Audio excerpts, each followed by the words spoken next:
Hello दोस्तों, स्वागत है आप सभी का हमारे इस यूट्यूब चैनल पर। दोस्तों, आज का ये वीडियो बहुत ही ज़्यादा इम्पॉर्टेंट रहने वाला है। आज के इस वीडियो में हम यूजीसी नेट 10 जनवरी 2025 पेपर फर्स्ट के बारे में देखेंगे और यहाँ पर हम यूनिट वाइज देखने वाले हैं और साथ ही साथ देखिए शिफ्ट फर्स्ट और सेकंड दोनों मिलाकर हम यहाँ पर एक विस्तृत विश्लेषण करने वाले हैं। तो ये वीडियो बहुत ही ज़्यादा इम्पॉर्टेंट रहने वाला है उन अभ्यर्थियों के लिए जिनका यूजीसी नेट का एग्ज़ाम चल रहा है, अभी एग्ज़ाम हुआ नहीं है। ठीक है, तो देखिए यहाँ पर आपको जो भी टॉपिक बताए जा रहे हैं या तो आप नोट कर लीजिए या फिर अगर आप इस वीडियो का पीडीएफ चाहते हैं तो हमें कमेंट बॉक्स में बता सकते हैं। और यहाँ पर जो भी टॉपिक बताए जा रहे हैं उन्हें आप एग्ज़ाम में जाने से पहले एक बार ज़रूर देखें। मुझे उम्मीद है कि पेपर फर्स्ट को आपने बहुत ही बेहतरीन तरीके से कंप्लीट किया होगा, लेकिन फिर भी यहाँ पर जो भी टॉपिक बताए जा रहे हैं वो आप उन्हें एक बार एग्ज़ाम में जाने से पहले ज़रूर देख कर जाएँ। तो यहाँ पर देखिए, जब से एग्ज़ाम प्रारंभ हुए हैं 3 जनवरी से, आप सभी को पता है कि एग्ज़ाम शुरू हुए हैं, तो 3 जनवरी से लेकर यहाँ पर 10 जनवरी तक का जो भी एग्ज़ाम के अंदर यूनिट वाइज पूछा जा रहा है वहाँ पर आप देख सकते हैं कि यहाँ पर हमारे द्वारा विश्लेषण किया जा रहा है। तो ये वीडियो बहुत ही ज़्यादा इंपॉर्टेंट है, आप इन वीडियोस को पूरा अंत तक ज़रूर देखिए और देखने के साथ साथ अपने यार दोस्त मित्र को भी शेयर कीजिए, जिससे आपको ये पता लगेगा ये वीडियो देखने से कि किस प्रकार से प्रश्न पूछे जा रहे हैं। ठीक है, तो देखिए यहाँ पर हम यूनिट वाइज देखेंगे। तो ये थोड़ी सी बात हम पेपर को लेकर कर लेते हैं, जैसे कि कुछ ऐसे अभ्यर्थी होते हैं जो नए होते हैं, जो पहली बार एग्ज़ाम देने जा रहे हैं, तो उन्हें बहुत सारी चीज़ें नहीं पता होती है। देखिए यूजीसी नेट का जो पेपर होता है, ठीक है, जो यूजीसी नेट का एग्ज़ाम होता है इसमें 2 पेपर होता है। पेपर फर्स्ट सभी का सेम होता है, पाठ्यक्रम यानी जो सिलेबस होता है वो सभी का सेम होता है। वहीं हम अगर पेपर सेकंड की बात करें तो सबका अपना अपना विषय होता है। मान लीजिए किसी का संस्कृत है, किसी का हिंदी है, तो इसी प्रकार से सबका अपना अपना विषय हो सकता है, लेकिन जो फर्स्ट पेपर है वो सभी का सेम होता है, पाठ्यक्रम भी सेम होता है। इसलिए देखिए जो फर्स्ट पेपर है बहुत ही ज़्यादा इंपॉर्टेंट है और यहाँ पर फर्स्ट पेपर से आपसे 50 प्रश्न पूछे जाते हैं। और अगर आप पेपर फर्स्ट में यूनिट देखेंगे तो कुल मिलाकर 10 यूनिट है और सभी यूनिट से 5-5 प्रश्न पूछे जाते हैं। तो इस प्रकार से कुल 50 प्रश्न आपसे पेपर फर्स्ट में पूछे जाते हैं, 2 नंबर का होता है। साथ ही साथ हम पेपर सेकंड की बात करें तो वहाँ पर आपसे 100 प्रश्न पूछे जाते हैं, दोनों मिलाकर 150 प्रश्न आपसे पूछे जाते हैं। 300 अंकों का होता है और 3 घंटे का समय होता है। ठीक है, तो इन सारी चीज़ों को आपको बिल्कुल ध्यान में रखना है और मुझे उम्मीद है कि बहुत ऐसे अभ्यर्थी हैं जिनको ये सारी चीज़ें पता है, लेकिन मैंने केवल उन अभ्यर्थियों के लिए बताया जो कि नए हैं, पहली बार एग्जाम देने जा रहे हैं। ठीक है, तो यहाँ पर चलिए हम यूनिट वाइज देखते हैं। यहाँ पर पहला यूनिट देख सकते हैं, शिक्षण अभिरुचि, टीचिंग एप्टीट्यूड। यहाँ पर देखिए शिक्षण सीखने की प्रक्रिया से प्रश्न बने थे,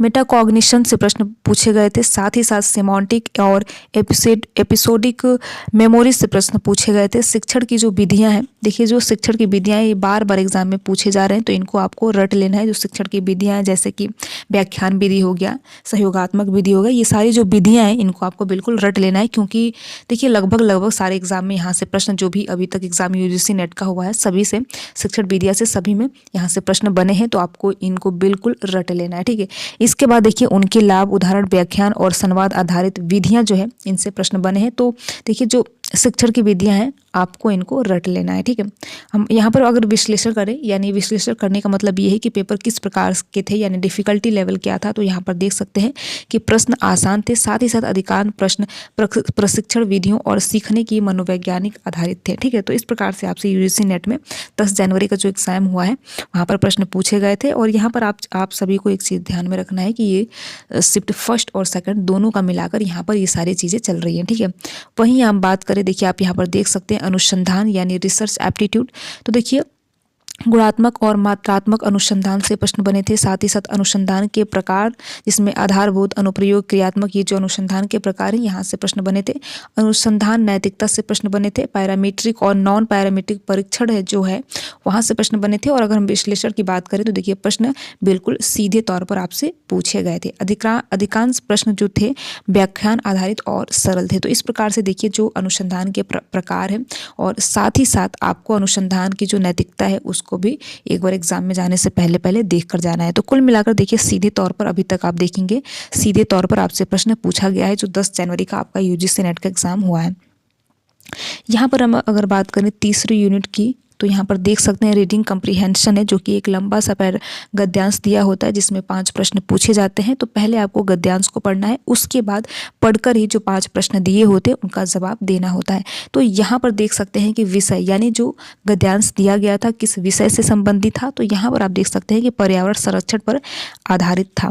देखिए ये सारी चीज़ें बताने का और लिखने का केवल और केवल यही मतलब है कि आपको बेहतर तरीके से समझाया जा सके कि किस प्रकार से प्रश्न पूछे जा रहे हैं यूजीसी नेट के एग्जाम के अंदर। ठीक है, अगर हम विश्लेषण करें यानी कि हम ये बोलें कि पेपर किस प्रकार का था, कठिन था या आसान था, तो यहाँ पर आप देख सकते हैं गद्यांश सरल था, सभी प्रश्न सीधे उत्तर देने के योग्य थे। ठीक है, यानी कि जो गद्यांश दिया गया था आप उसे पढ़ेंगे, अच्छे से पढ़ेंगे तो आप उसका जो जवाब है आप आसानी से दे सकते हैं थे। इस प्रकार से आपसे प्रश्न पूछा गया था। अब चलिए चलते हैं हम यहाँ पर चौथी यूनिट पर, जो कि आप देख सकते हैं तार्किक तर्क है यानी लॉजिकल रीजनिंग है। यहाँ पर मुख्य विषय की बात करें तो भारतीय तर्कशास्त्र, जिसमें पंचावय और हेत्वाभास से प्रश्न पूछे गए थे। कथन और निष्कर्ष जो कि बहुत ही ज़्यादा घुमावदार होते हैं, यहाँ से प्रश्न पूछे गए थे। कोडिंग डिकोडिंग जो कि यूजीसी नेट का बहुत ही फेवरेट टॉपिक है।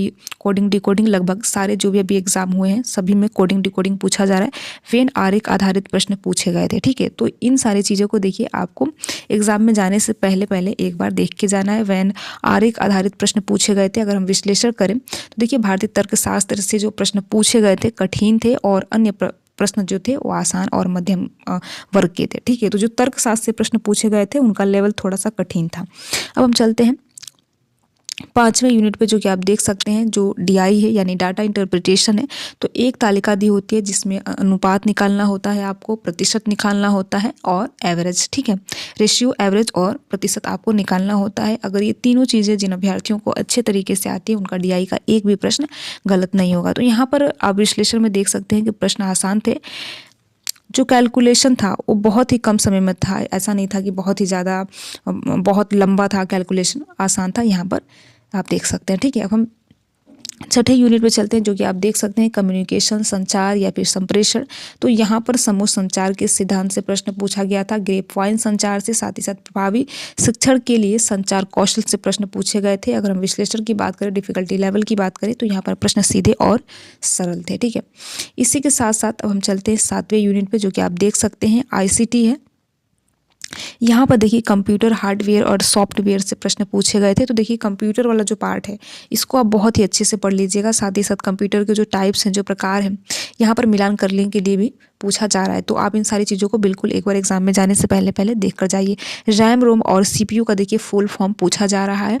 साथ ही साथ इंटरनेट से संबंधित तकनीकें जैसे कि video conferencing, e learning platform, यहाँ से प्रश्न बने थे। अधिकांश प्रश्न सीधे और तथ्यात्मक रूप से आपसे पूछे गए थे आईसीटी के अंदर। ठीक है, अब हम चलते हैं 8वें यूनिट पे, जो कि लोग और पर्यावरण देख सकते हैं। तो देखिए यहाँ पर रियो सम्मेलन 1992 से प्रश्न पूछा गया था। शोर प्रदूषण और उसके मानक से प्रश्न पूछा गया था। बायोमास और जैव विविधता संरक्षण से प्रश्न पूछा गया था। अगर हम पेपर के लेवल की बात करें तो आसान से मध्यम थे। ठीक है, यानी कठिन नहीं था, मध्यम स्तर से प्रश्न पूछे गए थे। अब हम चलते हैं हायर एजुकेशन सिस्टम में, जो कि आप देख सकते हैं। देखिए एनईपी 2020 को आपको रट लेना है, इसको देखकर जाना ही जाना है। ठीक है, तो एनईपी 2020 से प्रश्न पूछे गए थे। प्राचीन भारतीय शिक्षा प्रणाली, जिसमें नालंदा और तक्षशिला विश्वविद्यालय को आपको एक बार देखकर जाना है। यहाँ पर देखिए मिलान करने के लिए भी आ रहा है कि जो नालंदा यूनिवर्सिटी है उसमें किस प्रकार की शिक्षा दी जाती थी, तक्षशिला में किस प्रकार से शिक्षा दी जाती थी, ये आपका पूछा गया था 8 जनवरी का जो एग्जाम हुआ था उस दिन। तो देखिए फिर आप वही रिपीट हो गया, फिर 10 जनवरी वाले एग्जाम में भी पूछ लिया गया। तो इसी प्रकार से देखिए, इसीलिए मेरे द्वारा ये सारी चीज़ें लिखकर इसलिए बताई जा रही है कि आप इन सारे टॉपिक को इग्नोर ना करें, एक बार एग्जाम में देखकर जरूर जाएं। तो देखिए जिन्होंने 8 जनवरी वाला जो एनालिसिस है वो देखा होगा तो उनको बहुत ही अच्छे से पता होगा कि उस दिन भी नालंदा और तक्षशिला विश्वविद्यालय के बारे में पूछा गया। और फिर आप देख सकते हैं कि 10 जनवरी को भी तक्षशिला और नालंदा विश्वविद्यालय के बारे में प्रश्न पूछे गए थे। ठीक है, देखिए शिक्षा आयोग और उनकी सिफारिश से प्रश्न पूछा गया था। और अगर हम विश्लेषण की बात करें तो मध्यम स्तर की जटिलता थी, यानी कि जो प्रश्न थे वो मध्यम स्तर के थे, बहुत ही ज़्यादा ईजी नहीं थे। तो देखिए इस प्रकार से ये 10 जनवरी का है। और जब से एग्ज़ाम प्रारंभ हुए हैं 3 जनवरी, 4 जनवरी, 6, 7, 8, 9, 10 ये सारे दिनों के जो विश्लेषण है यूनिट वाइज हमारे द्वारा कवर कराए गए हैं। तो अगर आप इन सारे दिनों का वीडियोस देखना चाहते हैं तो हमारे चैनल MSc नेट JRF पर आपको उपलब्ध है, आप देखेंगे तो वहाँ पर मिल जाएगा। ठीक है, तो आप एक बार देखिए एग्ज़ाम अगर आपका भी हुआ नहीं है तो आप एक बार ज़रूर देख कर जाएँ, जिससे कि आपको ये आइडिया लगे कौन सा वो टॉपिक है जो बार बार रिपीट हो रहा है। तो आपको जो शिक्षण की विधियाँ हैं इसको बिल्कुल रट के जाना है, क्योंकि ये लगभग जो भी दिनों के एग्ज़ाम कंडक्ट हो रहे हैं उनमें ये पूछा जा रहा है, तो आपको इनको बिल्कुल रट लेना है। ठीक है, वीडियो में लास्ट तक बने रहने के लिए आप सभी का बहुत बहुत धन्यवाद। अगर आपको ये वीडियो अच्छा लगा हो तो वीडियो को लाइक कर सकते हैं, अपने यार दोस्त मित्र को शेयर कर सकते हैं। अगर आप हमारे चैनल पर नए हों तो चैनल को सब्सक्राइब भी कर सकते हैं। अगर आप किसी भी प्रकार का कोई सुझाव या राय देना चाहते हैं तो कमेंट बॉक्स में दे सकते हैं। Thank you.